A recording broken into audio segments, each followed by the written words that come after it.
So today, supposed to have our lesson on middleware. So the target output for us today is that we'll be able to separate all the assets from the asset management project example that we have. We'll be able to separate all the assets and will be owned by a particular user. So an asset will now be owned by a particular user, and then when the user takes a look at the index of the asset, it will only be displaying all the assets nga iya ha. And so maka-open siya siya iyang kagulong asset. Then dili pud siya pwede maka-open og edit og delete sa asset nga dili siya ang himo kung dili siya mo kanang naitag iya. So for that to be possible, we need to add middleware to our API. And so this particular demo right now is will be on the back end uh, and then maybe tomorrow ta magkuan sa front end. So yeah, this is or this was our project before. And the first thing that we need to do is to go into our table, our assets table, because right now ang atong assets table walay data nga nag-hook niya padong sa usa ka user. So we need to add a data. So a field, we'll be adding here a field uh, which is a big integer because this is user ID. This will be an unsigned. And also, we are going to add a foreign key for this. Of course, kaya ron naatay kanang na ay indexing ani. So you'll have foreign here for user ID. And this references the ID of the table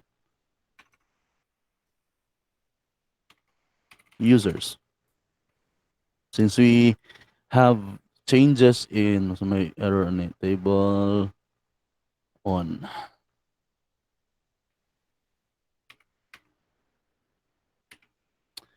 Since we have changes in our migration, we need to uh, update our database, PHP artisan, migrate fresh. This will, of course, remove all the data that we have so far. So pag-amping mo anang fresh, buhaton lang na ninyo kung napa mo sa development period. Otherwise, kung nanamo sa production, igamit na ng inyong application, mo apply mo, execute mo command nga migrate fresh, all your data will be lost and it will never be retrieved again unless you have a backup. So that's what happened here. So let me also start the server.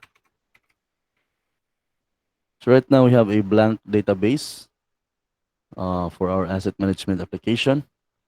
So let's sorry buhat ng sunod ha. Let's register sa lang. I have here the register and ako ara po i-register ni. Send that. Okay, registration success. And if I log in, send that. Okay, we have our token. So ako lang ni siyang i-save ni nga token somewhere. Let's call this Lentrix token. Because I will be having another user karon ma-demonstrate na to nga lahi-lahi makuha nga data ang kalahi-lahi nga user. Yeah, we'll also try out unsay mahitabo kung mo attempt og open ang usa ka user og kanang na ay asset nga dili iyaha.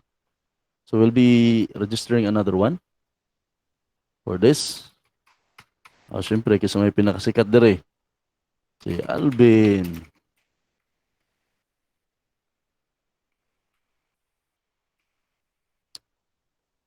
Send, right? And we'll also log him in.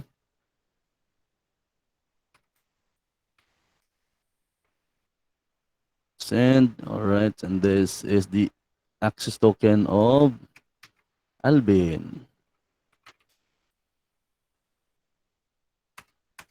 Para kuanta magbali-bali ta og gamit between ako og ni Alvin.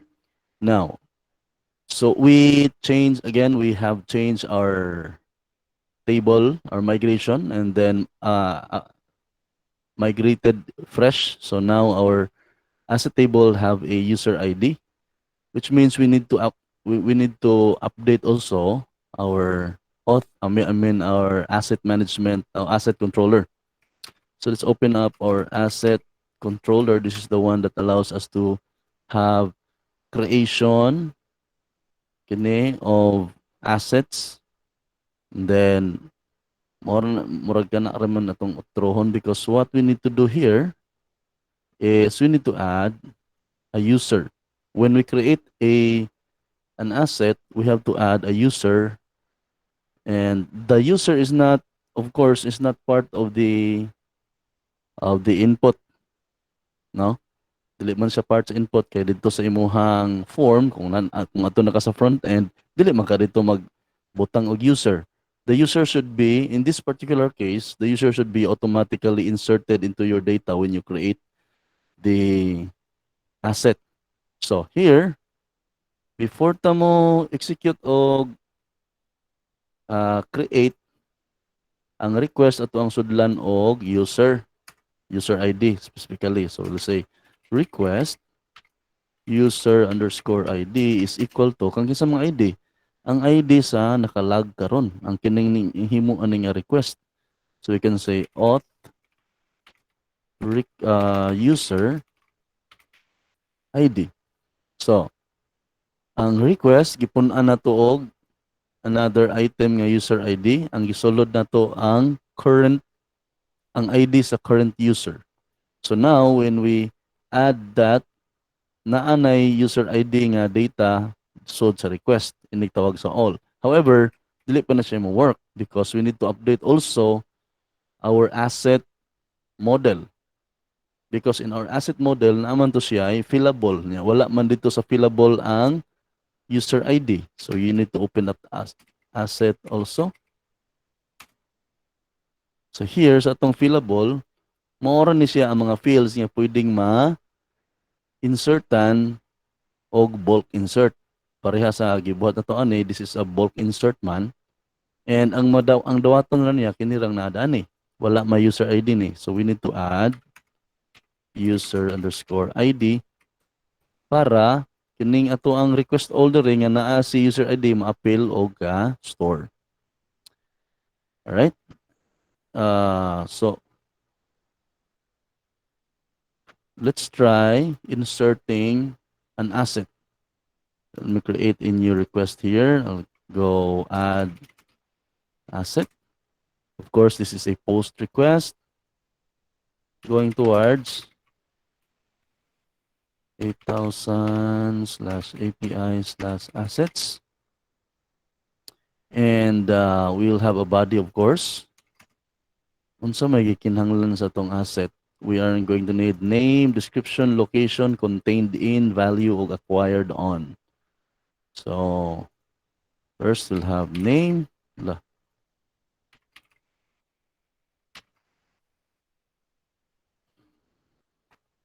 So, palitan ako. I'll have Rosie motorcycle. Then, description.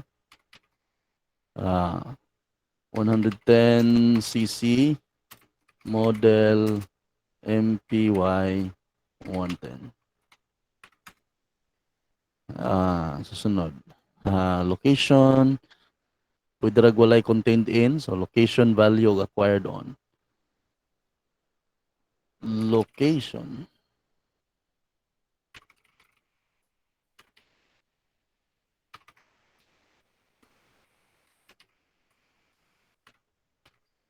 Value. This is 43,500. And acquired underscore on. This is 2017-05-23. Right? So, aron ako ni aron makuan nga ako, 'di ba, when you add an asset, you need to have kuan authentication. So, kinahanglan po data authentication, which is the bearer token, and kini sa mga sulti o kinsa nga user ang nag-add, di ba? And we have our tokens right here. So ako man kini ako atong i-copy o i-paste diha. So you have our body, our URL, and our authentication, and send. Na may error. Doesn't have a default value si user ID lagi.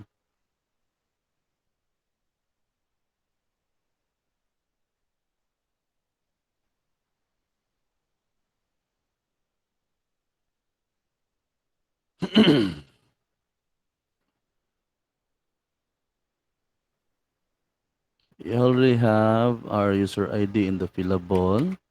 So okay na siya. Dire siguro.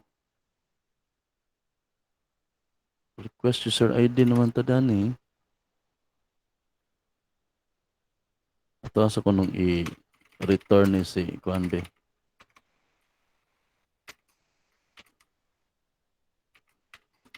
Si request. Kung say sulod ani niya. Okay. So pa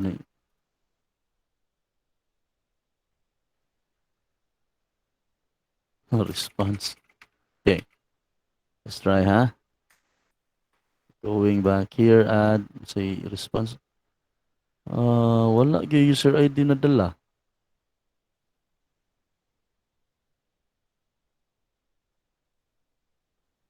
Nag-assign man unta ta no? Sir, Yes. ba't nga nag-API, sir, nang sa auth? Ha? Butangan nagkuan ng sa auth, sir. Sudlan og API. Asa nga out? Kanang kanang bitang user ID, sir, niya equals, sir, butangin Dali. API. Oo. Naka-default naman ng API daan. So okay, ra din na butangan, sir? Ta. Na mao gyud. Mm. Diyos kung adto kas kung mutan-aw bitaw ka sa imuhang kuan config Oo. unya diri sa imong auth naka-API man gud daan ang guard naka-web ni siya man originally pero mo ni siya default og di ka mosulti kini may gamiton API naman na sa daan pwede ra magdi gawas kung naka-web ni siya nga na Mm. tigid ka og API kung API imong toyo pero yeah I think kuan siguro ako arita diri magdaog na lang tagsa kuan na lang ni kanang buwagon wa siguro nimo work kini bitaw kini nga line wa nimo work Sir, bitaw, sir, gisumpay ra nako ako nga to, sir. unsa gisumpay Gikantay, user niya, butangan ako katong, unsa man ni ako, assets, sir. Ay, kaman sa user kay assets nga, kuan niya, sunod kay request all.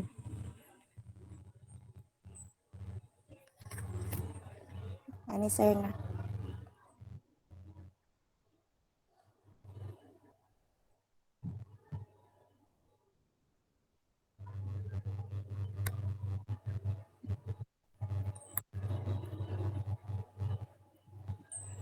asa man ay mo mo gud ka mag six kuan kanang na ay Sir, uy. screen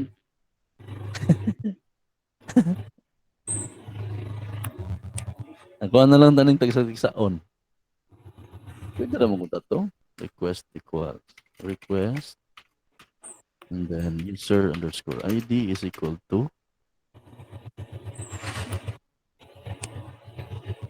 yeah kung na lang ko na name is equal to request name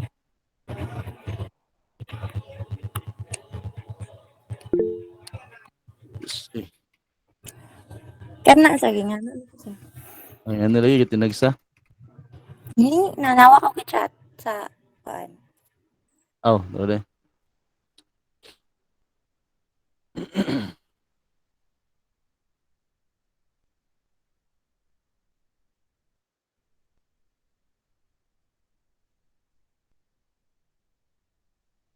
Gamit ani mo ulit eloquent. Okay. Oh, sakto bitaw na. Muna siya kanang na ay artisan kanang na ay sana artisan approach. Ah, paano na ni padayon nun eh? Value.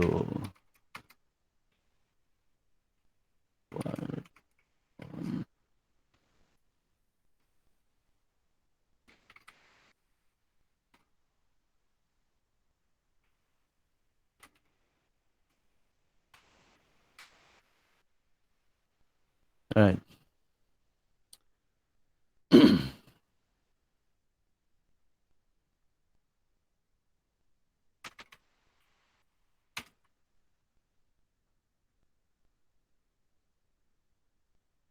Magyapon.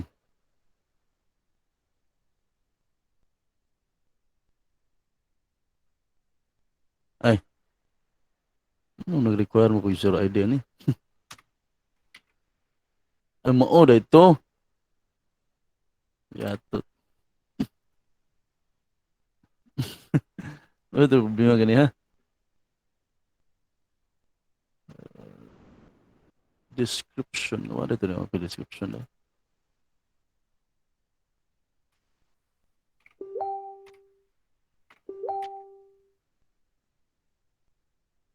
Okay. So, akong ID is 1. Okay, ako may nauna. There's also insert na lang pod para kang usa kang Alvin. So, ni ka Alvin. Toyota ni ka Alvin. Kayo. Toyota Prius. This would be 1.7 liters.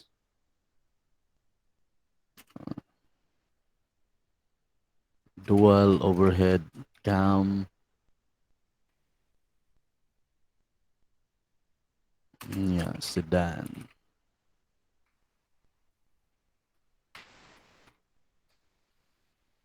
Makaas. Tubigon, Bohol. This is 1,455,899. Acquired 2020 of July 23.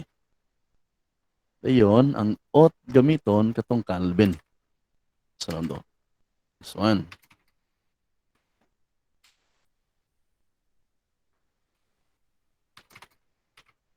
And send. There you go. Okay? So for now, og mo balik tag gamit sa ato ang katubitahong asset list. Bitaw get nato http://localhost:8000/API/assets. Kana. And of course, we need to have a authentication kang Alvin. So this displays everything because mo na naka-code sa ato ang index dire, di ba? We are trying to get everything. So now gusto nato nga ang katorang sa user nga list nga assets. So all we have to do is of course add here where. So mag-where na lang dire user ID is ito auth user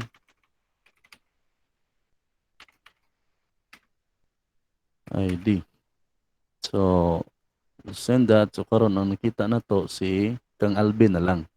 And if I use a different bearer token katong ako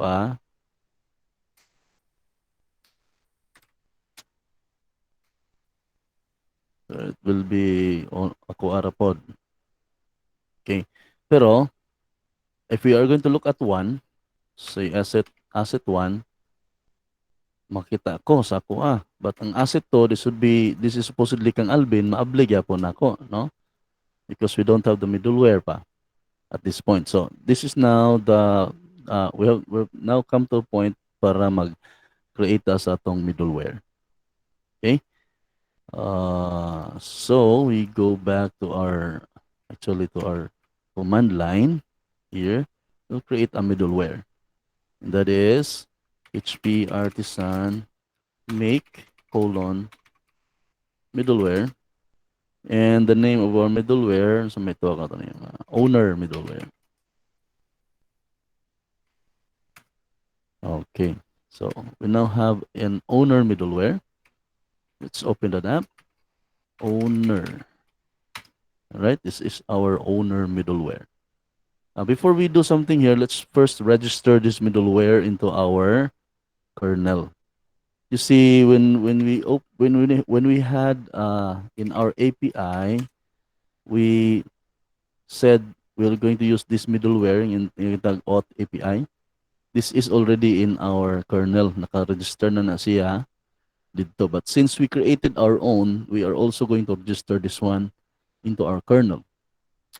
By the way, the routes that we are going to protect with the owner middleware, kay kini siyang kinitanan dere, these are all protected by the auth API middleware. We are going to add another protection on top of that, and we'll be protecting basically kining tulo kini siya show, update, or destroy, because ang show is the access point that allows you to open up one single kanang na asset, update also, and destroy one single asset. These are the routes that we want to protect the owner using the owner middleware, because we want that only the owner can show, update, and destroy an asset. So kini siya. And you know this, gitapok na ko siya na daan, kaya we'll be adding another block in there. But before that, again, let's first register our owner middleware. So we go to the kernel. Asa man na dapita si kernel. Na there is a app. Let's going to app http kernel. There you go. And you'll have here your middleware, but we are going to do the route middleware somewhere at the bottom. This is the one. You see here's the auth. Oh, okay. We'll add one more here. We'll call this owner. And we'll target the owner middleware. We add the class in there. And to make sure this is imported, yeah, there you go. So we added now owner middleware. So now in our API, in our routes, that is, we can now use that to add another middleware. But we don't want to add it right here because it is going to affect these other routes as well. Gusto na kiniraman tulo, so we are going to add another block in here. So I'm gonna cut this and add another group, route group. By the way, there are many ways to do this. Then we add middleware. Mo lang ni akong naandan. And that middleware is called owner. Based sa atong pag-register dito sa atong kernel, ini siya. That's how we call it right there. And then we'll have a function. Open up and then paste the 3.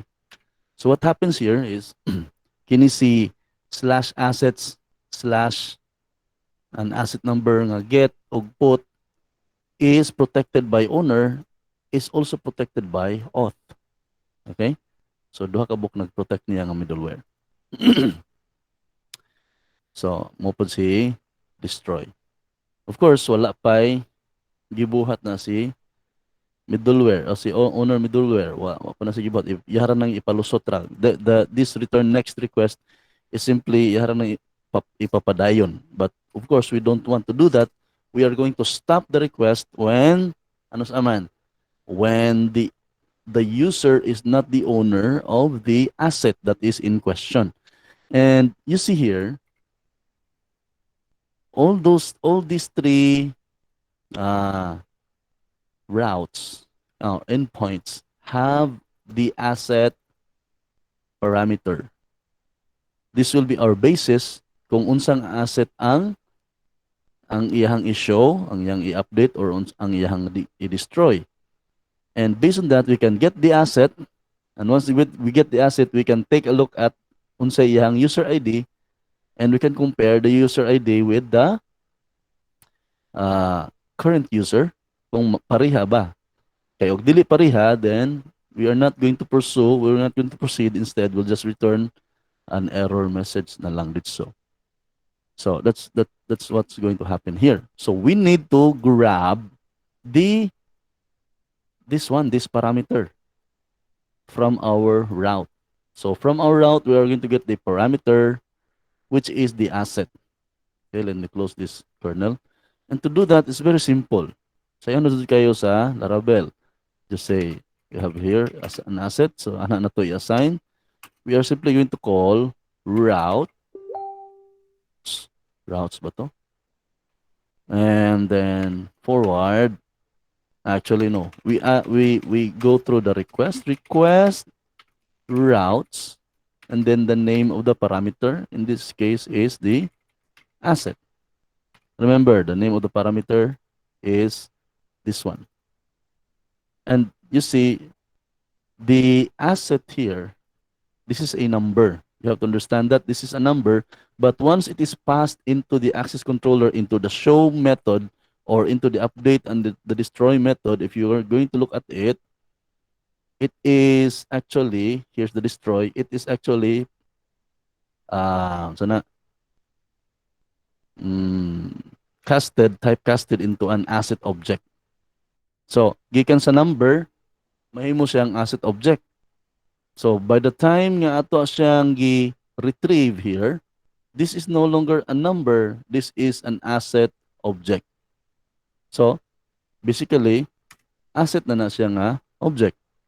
And now we can ask whether that asset's username or user ID is equal to the current user ID. So, we'll say if asset user ID is not equal, kasi kung dili equal, manong mag-error ta, is not equal to auth user ID. So, kung dili siya equal, we are going to return so og response nga JSON. And that response will have a message that says, you are not the owner of this asset.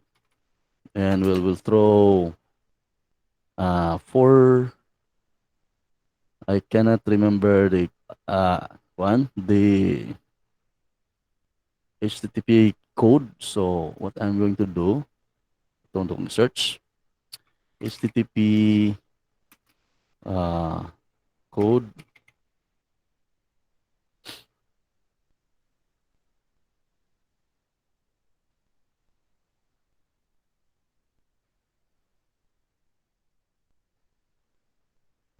Anto ta ni Wikipedia, ato ta sa 400 client errors, and the unauthorized is 401. Okay? So we say here 401. I should have remembered that, but I didn't. Yan naman, because tapulan naman kayang utok. So kung dili siya pareha, mo-respond na lang sa dayon og you are not the owner of the asset. Otherwise, padayon siya. Okay? Also, it's possible nga dili makita ang asset. So we can also have another one here, another filter here. If asset is equal to null, so this will be a different kind of error. Saan po na siyang error? Again, ato ta sa 400, bad request, forbidden, not found na lang dahil 404. So we'll do not found. So we'll have return response JSON, and message is the asset cannot be found. That's a 404. So there you go. That's our middleware. And this is what is being called every time we access this endpoint. So now let's try this out. In asset list, wala man to ma-appeal sa asset list no adto ta sa show. Let's create a new request, show asset. This is a get, and http colon slash slash we have localhost colon 8000 slash API slash assets, and we pass in a number. Of course, we are going to give it an authentication. So say ako when I send one, oops, napay error. Let's see.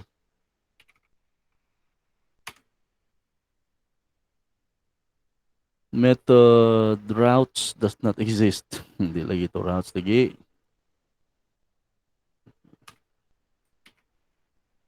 Route ra. Let's see. And I'm able to get it because again, I'm the owner. But if I say 2, remember si Alvin may tagiya aning number 2 nga asset, and it says you're not the owner of this asset. Okay? If it were Alvin, so makuha ko na to ang token ni Alvin mo atong gamiton sa bearer, send it, then maabli niya ang Toyota Prius, pero di niya maabli ang number 1 because dili man siya may tagiya. So basically, that's on the part of the back end to protect your uh, route using middleware to have a specific rules there nga dili common sa daghang mga kuan specific man ni sa atong gihimo nga project. So that's how you are going to do middleware. So tomorrow we'll try to implement this now into our front end. Although nawa gikawa pa ko sa code nako sa akong front end, but we'll try tomorrow. Any questions, guys?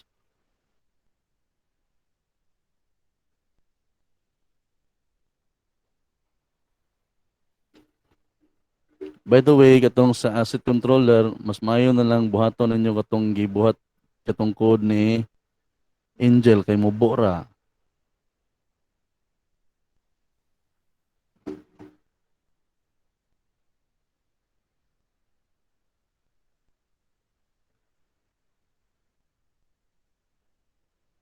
Other questions? Wala? Sige, your project is not asset management. No, but I am assuming na amo dehay mechanism nga makapa-personalize mo sa data just like in here such that ang assets na ay tagiya, and so we can implement this. Try to implement it also in your on your end. Okay? Ay hapit na ra ba mo na tong summer nga. May nang makasugod na ta sa inyong final project og sayo. Okay, if you have no more question, that will be all for this session. Thank you for coming. Bisan tuod og na late ta og so good kay nakalimot ang tiguang, nalipat ang tiguang. Thank you lang gihapon sa 20 ka buok o 19 ra ka buok nga niya karon dere. Na ba nag-record? Ed, nag-record ba ka, Ed?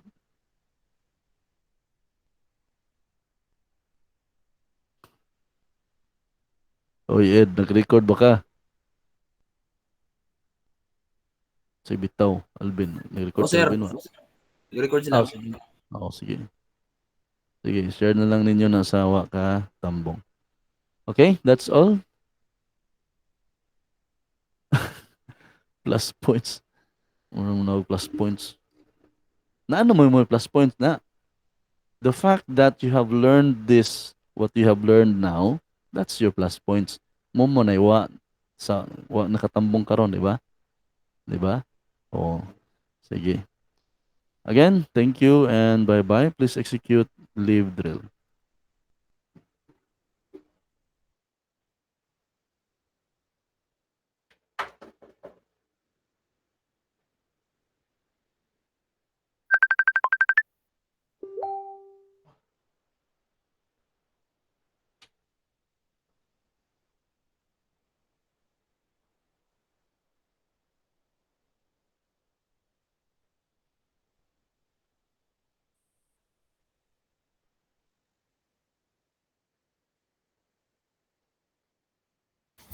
Sir, Nawa si sir. Tingog na ko.